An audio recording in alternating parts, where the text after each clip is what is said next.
किसान और हंस।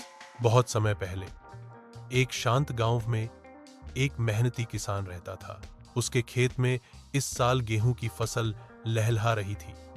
सुनहरी बालियां हवा में लहरा रही थीं और किसान को उम्मीद थी कि इस बार की पैदावार से उसका घर खुशहाल हो जाएगा।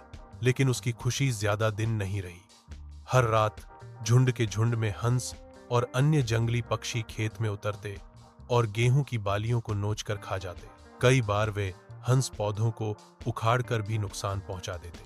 किसान ने उन्हें भगाने के लिए कई उपाय किए, बिजूका लगाया, पटाखों की आवाज की, यहां तक कि खेत के चारों ओर कांटेदार झाड़ियां भी लगाईं। लेकिन चालाक पक्षी किसी न किसी तरह लौट आते। आखिरकार किसान ने ठान लिया, अब इनका स्थायी हल निकालना ही पड़ेगा। एक रात किसान ने खेत में एक बड़ा और मजबूत जाल बिछा दिया और उसके पास गेहूं के दाने बिखेर दिए ताकि पक्षी लालच में आकर फंस जाएं। सुबह जब किसान खेत में पहुंचा तो उसने देखा कि कई पक्षी जाल में फंसे हुए हैं।